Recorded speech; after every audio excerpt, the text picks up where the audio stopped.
नमस्कार, कुमार वंशम क्लासेस से मैं राजेश शर्मा आप सभी विद्यार्थियों को बहुत बहुत अग्रिम शुभकामनाएं। जैसा कि समाचार पत्रों में छपे विज्ञापनों के आधार पर जनवरी 2025 के पहले या दूसरे सप्ताह में रीट पात्रता होने की पूरी संभावना है। प्रिय विद्यार्थियों, ये एक वक्त आपका बहुत कीमती वक्त है।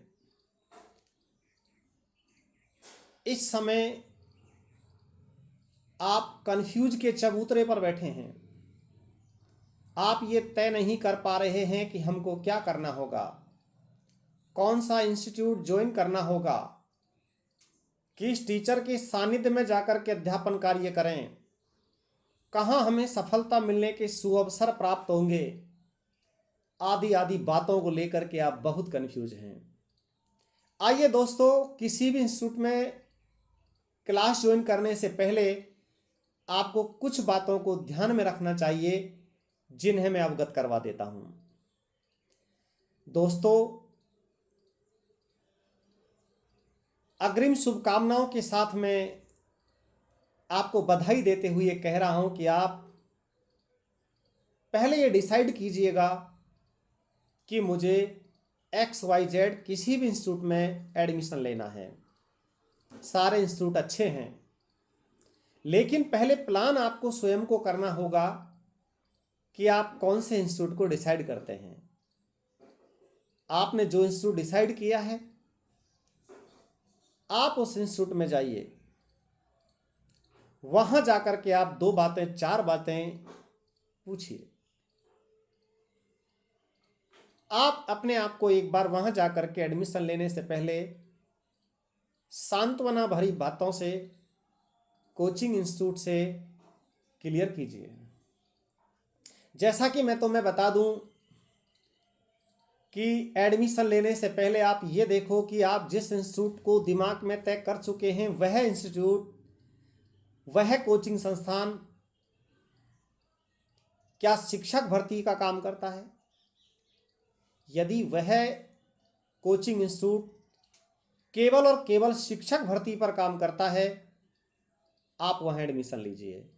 मैं कहता हूं, आप वहां एडमिशन लीजिए। लेकिन दूसरी बात ये ध्यान रखिएगा कि शिक्षक पात्रता के अंदर, रीट पात्रता के अंदर हिंदी, इंग्लिश और संस्कृत का बहुत बड़ा रोल होता है। आप जिस किसी भी इंस्टीट्यूट में एडमिशन ले रहे हैं, वहाँ ध्यान रखिएगा कि हिंदी की फैकल्टीज कैसी है, इंग्लिश की फैकल्टी कैसी है और संस्कृत की फैकल्टी कैसी है। ध्यान रखिएगा, क्योंकि अकेली हिंदी 30 नंबर को और अकेली इंग्लिश या संस्कृत 30 नंबर को कवर करती है। हिंदी और इंग्लिश केवल 2 ही भाषा ऐसी हैं जो 60 नंबर को कवर करती हैं, और 60 नंबर लाना उतना आसान नहीं है। लेकिन अगर फैकल्टीज अच्छी हैं तो उतना कठिन भी नहीं है। दोस्तों, याद रखिएगा कि आप हिंदी के टीचर से मिलिए। आप अपने साथ में सिलेबस का पेज ले जाइए। वहां हिंदी के टीचर्स से पूछिएगा, इसमें जितने भी टॉपिक छपे हुए हैं, क्या श्रीमान आप ये पूरा करवा पाएंगे? कहीं ऐसा तो नहीं है कि हमें नोट्स दे करके बहला दिया जाए? कहीं हमें ये सुनने को तो नहीं मिलेगा कि ये आप स्वयं पढ़ लीजिए? क्या यह टॉपिक हमारे पढ़ाने लायक है? यह तो बालक स्वयं पढ़ता है। अरे भाई, क्यों? आप हिंदी की फैकल्टीज हैं, आप पढ़ाइए। संस्थान जितना पैसा मांग रहा है, हम उतना जमा करवा रहे हैं, आप पढ़ाइए। अगर हमें ये पढ़ना आया होता, हम इतने इंटेलिजेंट ही होते तो हम सर घर ही पढ़ लेते। इस तरीके से आप प्यार भरी बातों को ध्यान में रखते हुए आप फैकल्टीज के साथ रूबरू होइए। यही बात आप संस्कृत या इंग्लिश के टीचर से मिलिए। आप उन्हें साफ शब्दों में कहिएगा कि श्रीमान, जो ये सिलेबस मेरे हाथ में है, इसमें से कौन सा टॉपिक नहीं पढ़ाओगे? नहीं पढ़ाओगे तो क्यों नहीं पढ़ाओगे? नहीं पढ़ाओगे तो हम ये कहां से पढ़ें? टीचर मजबूर हो जाएगा आपके इस प्रश्न को सुन करके कि यार इस बच्चे ने उल्टा सवाल पूछा है, क्यों नहीं पढ़ाओगे?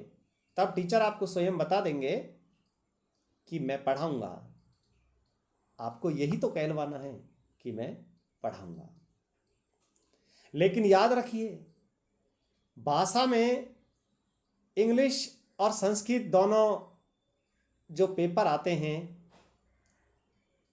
वो लैंग्वेज में आते हैं। संस्कृत भाषा का पेपर संस्कृत भाषा में आता है और हिंदी भाषा का पेपर हिंदी भाषा में आता है। आप फैकल्टी से बातें कीजिए, पूछिए उनसे, सर आपका माध्यम क्या होगा? क्या आप हमें संस्कृत मीडियम में पढ़ाएंगे? क्या आप हमें इंग्लिश मीडियम में पढ़ाएंगे? अरे भाई, ये जरूरी है, क्योंकि पेपर कौन सी लैंग्वेज में आ रहा है? अपनी ही लैंग्वेज में आ रहा है। यदि तो मैं हिंदी मीडियम में पढ़ा दिया गया तो याद रखिएगा कि व्याकरण वाला भाग तो तुम आसानी से कर दोगे, लेकिन जो मेथड्स होते हैं, शिक्षण विधियां होती हैं, वहां पूछे जाने वाले बड़े बड़े प्रश्नों की लाइन का अर्थ भी नहीं कर पाओगे। और यदि ऐसा हमारे साथ हुआ तो ये हमारे हित में नहीं होगा। वक्त गुजर जाता है, भर्ती निकल जाती है, अरमान टूट जाते हैं, आदि आदि बातें जो आप जानते हैं। दोस्तों, इसके बाद में मैं फिर ये बताना चाहूँगा कि आप लोग एडमिशन लेने से पहले ये देखो कि इस इंस्टीट्यूट का पिछला कितना रेस्पॉन्स रहा है, कितने बच्चे पढ़ाए थे इस इंस्टीट्यूट ने, कितने बच्चों का सिलेक्शन हुआ। आप रिपोर्ट कार्ड भी जान सकते हैं। ऐसा नहीं है कि आपको रिपोर्ट कार्ड जानने का हक नहीं है। आप जानिए कि सर आप मुझे पिछले बच्चों की सेलेक्ट सूची बताएंगे।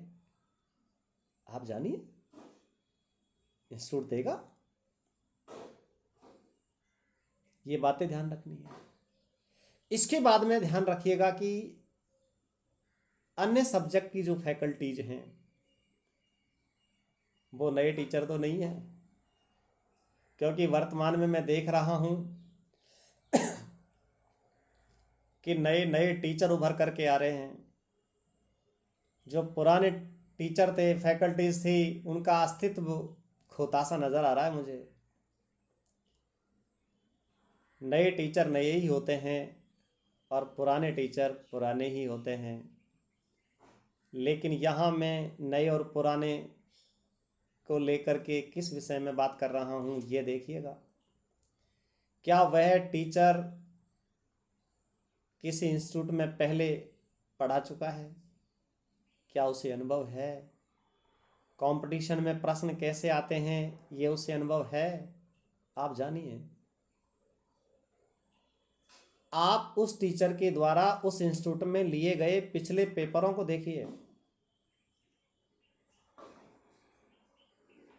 यदि उस टीचर ने पिछले पेपर जो उस इंस्टीट्यूट में ले रखे हैं उनको पढ़ रहे हो और तुम्हें लग रहा है कि पुराने प्रश्न पत्र में वो प्रश्न इसी प्रकार से छपते नजर आ रहे हैं, आप समझ जाइएगा कि वहां आपको एडमिशन लेना है। मैं कहता हूं वहां एडमिशन लीजिए। लेकिन जहां हल्के स्तर के प्रश्न, नाम मात्र के प्रश्न दिखाई देते हैं, वहां मैं इसी दौर में अगला ध्यान आपको ये रखना है कि आप जिस टीचर के साथ क्लासरूम में बैठ कर के पढ़ रहे हैं वहाँ आरबीएसई, सीबीएसई और एनसीईआरटी की किताबों को लिखवाया जा रहा है या नहीं। टीचर ने उन किताबों को अपने नोट्स में सम्मिलित किया है या नहीं। अगर मान लीजिएगा कोई टीचर एनसीईआरटी, आरबीएसई, सीबीएसई के मैटर को क्लासरूम में पढ़ा रहा है और आप ये जान चुके हैं 2 या 3 दिन के डेमो के अंदर, आप वहाँ पढ़िए, आपको वहाँ अति आवश्यक रूप से सफलता मिलेगी, ये मैं कहता हूँ।